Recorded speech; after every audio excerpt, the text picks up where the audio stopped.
First tonight to the dramatic developments in Rivers State, where the blood of opposing political forces seems to be boiling, and a political godfather and his errant godson are, well, seeing red and losing their rag.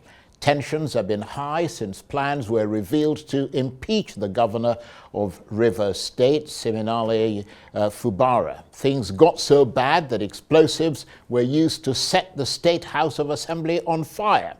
As if that wasn't enough, when Governor Fubara and his supporters turned up at the Assembly building, police fired tear gas and shot into the air to try to disperse them in what appeared to be an attack by security forces against the chief security officer of the state.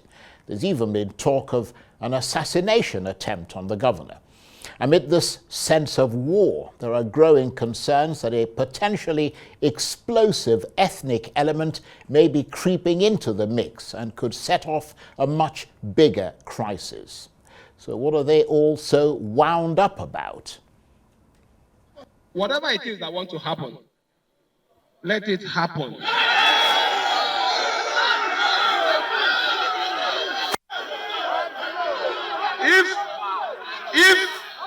If Siminalayi Fubara is impeached, I am not the first, neither will I be the last. Hold on. I'm saying if it happens. But what is important is any attempt that is not justified will be resisted. Let them come out. And tell Rivers people, that offense that is what I want. Come out and tell the people of Rivers State that offense that Fubara committed. It is our appeal to the political class in Rivers State and within the South region to intervene for peace.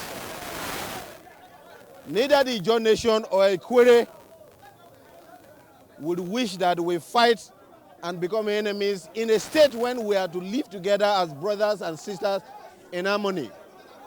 This is not a call for war, but a call for peace amongst us. We are using this medium to call for the leader of politics in Rivers State, Governor Wike, that no matter the differences that may have happened, he needs to realize that this is only a young man he brought up. Well, for more on this, I'm joined now on the line by the president of the Ijaw National Congress, Professor Benjamin Okaba. Thank you very much indeed, Professor, for taking the time to talk to us. You're a busy man, and this underscores the seriousness of the situation in Rivers State. Clearly, emotions clouding up with anger in Rivers State between these two political giants. I mean, how, in your assessment, has it come to this?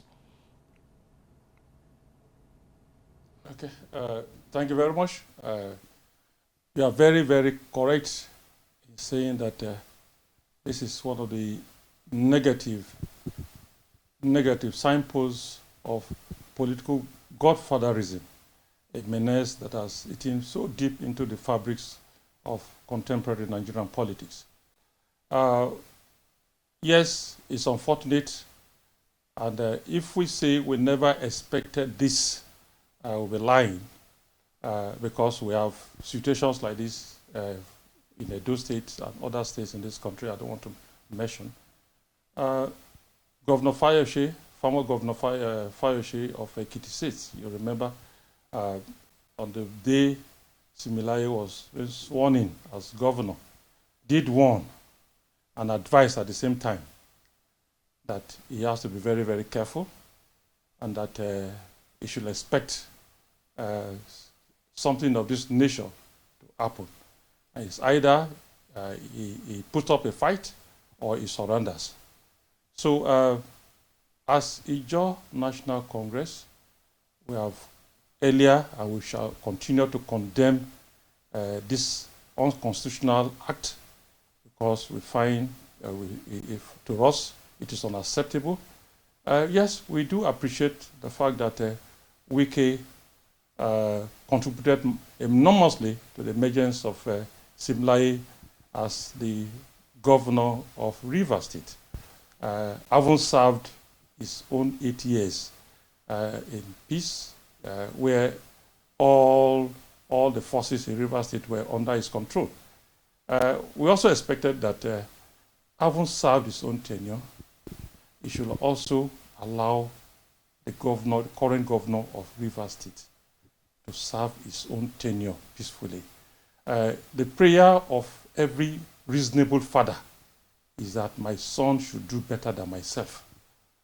Breathing down, suffocating the current governor of Rivers State is not acceptable at all. We are not in the position to mention what is going on wrongly. But I must assure you that, like he asked, what offense have I committed? We have done a thorough analysis. The only offense committed by Simlaye is that he has decided to ask questions about his authority to do certain things as a governor of the state. This man, as a governor, has barely traveled out of the state. This man, as a governor, is being challenged by his own commissioners. This man, as a governor, is just there as a stooge, and he says, please, this cannot happen for the growth of Rivers State, the same persons that have given him the authorization to serve them. So all what we are saying.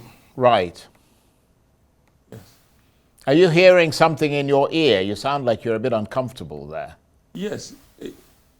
Yes. It's like I'm getting back my own voice. Okay, well, they'll fiddle with some knobs. Bear with us, but just keep talking. We can hear you loud and clear. Okay. So, like I was saying, in the first press statement we released, we simply called on the president of this country to call his minister to order. Wike is already a minister of a federal capital territory. Let us concentrate on its responsibilities at that level and allow Rivers State to be run by the present governor. He was also... Right, okay, I'll tell you what, it's when they open my microphone port, you start to hear yourself again. So let me come in here, because I think you've set it out very well. I mean, it sounds as if you're basically saying that Mr. Wike is clearly wrong in what he's alleged to have done, and Governor Fubara is correct. Because, I mean, we're hearing things like the former governor deciding what happens to the money from the federal government in the state, as well as what happens to internally generated revenue. And that's just one of the many things that, I mean, in addition to the things that you mentioned, also happened, which essentially emasculates the governor. Yes. You are very correct. There are so many. Just like I said earlier, this is the public domain, and we don't need to mention all of that. Is to just say, Wike, please. We appreciate, Ijaw people appreciate what you have done. There's no doubt about that. But please allow this guy to function in the interest of the state. Godfatherism, yes, to some extent you have made him to emerge. But now that he's now governor of the state, he understands the problems of the state. Today, he should be allowed to fulfill that obligation to the state. That is just our call. Now, moving forward, a lot of persons have talked about peace and order and all that. Yes, we have nothing wrong in preaching peace. In fact, we are calling on our youth arm to be peaceful. There shouldn't be any protests. In fact, for this cause, it's a national call, not only on the Ijaws. And actually, If you for those persons who think that it is about ethnicity, it's very wrong, because I just got report that some Ikwere boys from Wike's own side who were part of the protest have been arrested. So it's not a fight between the Ijaws and the Ikweres. The Ijaws and the Ikweres are all concerned in the protest for and against. The Ijaws and the Ikweres are all concerned. In fact, if you look at the list of those persons who signed the impeachment letters, in fact, the first 3, 4, 5, 6 were all Ijaw people. So it has nothing to do with ethnicity. It is about justice. For as many persons that are crying and clamoring for peace, they should also ask for justice. It is only, and justice we are talking about is that allow the governor to perform his responsibilities. That is just all we are seeking.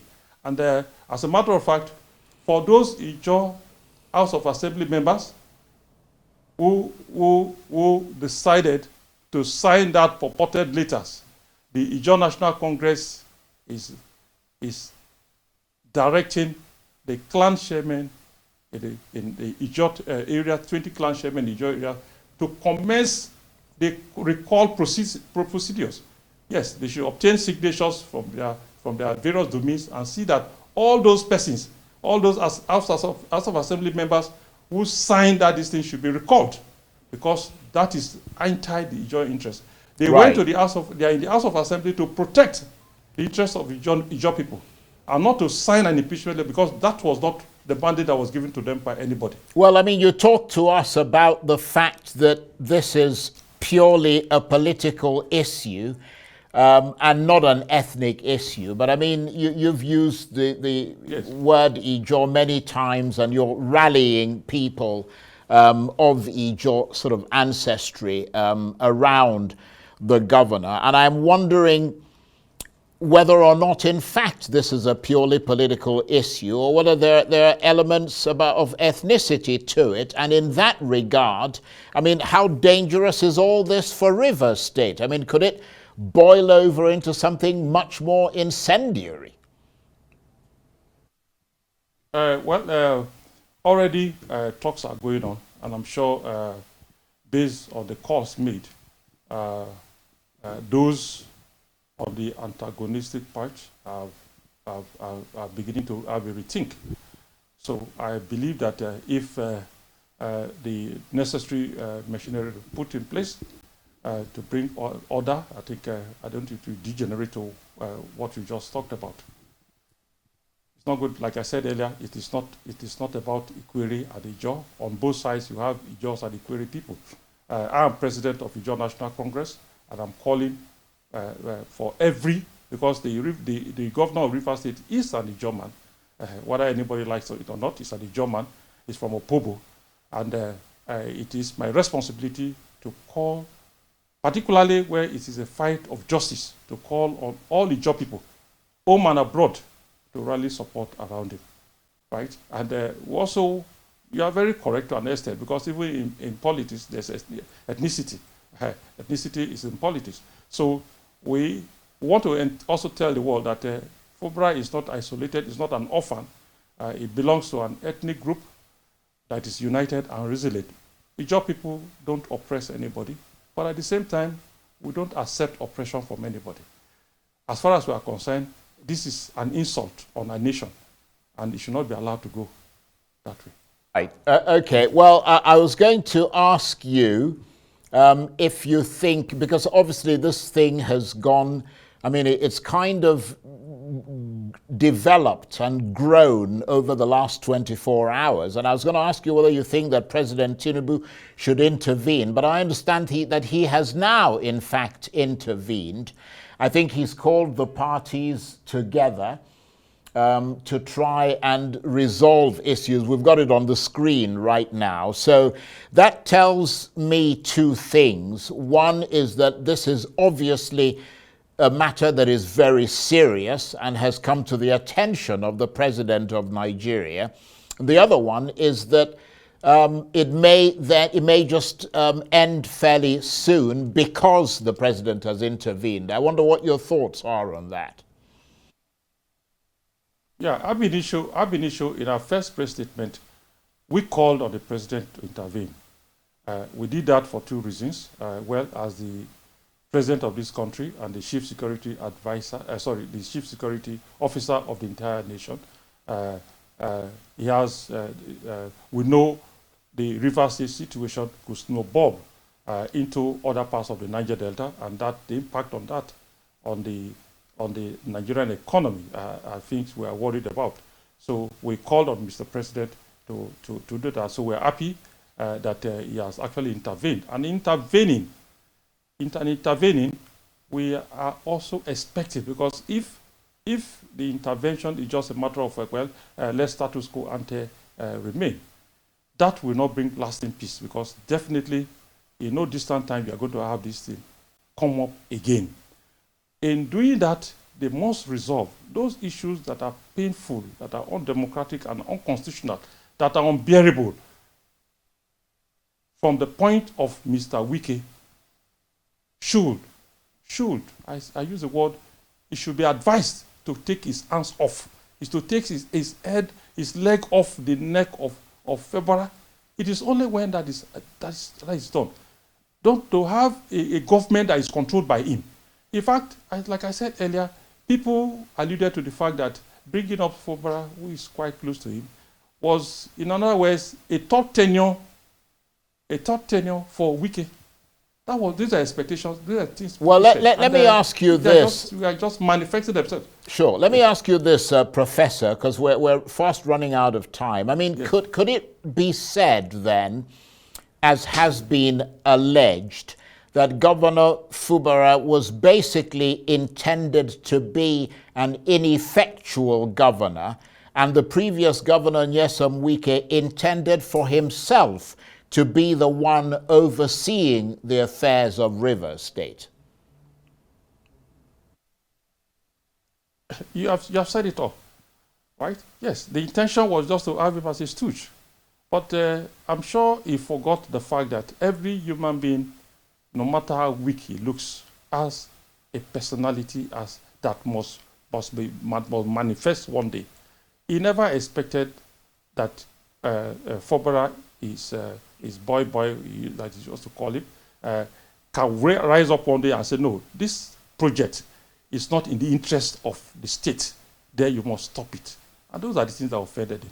Or that you bought properties to a place, and the next day somebody went there and removed them, and the governor questions that commissioner, and somebody is questioning the governor for questioning the commissioner. I think those things are not tolerable at all. Right. If there must be peace, yes, Wike should be, yes. So does this fight back by Governor Fubara now suggest that he's successfully thrown off that yoke of control and is now determined to be in the saddle and in charge of River State? Just like I said earlier, that is exactly the situation. If we don't want to go into the details, because like I said earlier, this is not, there's some information we don't need to bring to the public. But the question is that we expected it, and I'm sure he has endured for a long time. And at some point, I think it's the question of his person and the interest of the state. People voted for him. Yes, Wike supported him, but he was voted. He owes allegiance to the state to develop the state. So if the suffocation is now making it difficult for him to act as governor, then he has to react. This is not happening only in River State. We had cases like this elsewhere, and people have managed them. You make attempt, and when you see that it's not working, you retreat. Going ahead to orchestrate impeachment is getting it too far. It's just a question. And it is good that we deal with this component so that it does not snowball into other states. Because governors who have served 8 years, right, are not ready to just say, let me climb, even when you are climbing to a better position as a minister of the Federal Republic, right? You cannot leave back and say, allow the governor to grow, and this is not fair. It is that injustice we are actually saying that is wrong. Well, I would certainly agree that a man who is constitutionally empowered to be the governor of a state should be allowed to do his job and be the governor of that state. I want to thank you very much indeed, Professor Benjamin Okaba. He is president of the Ijaw National Congress. He was talking to me there from Bayelsa State, although technically he is, of course, from Rivers State.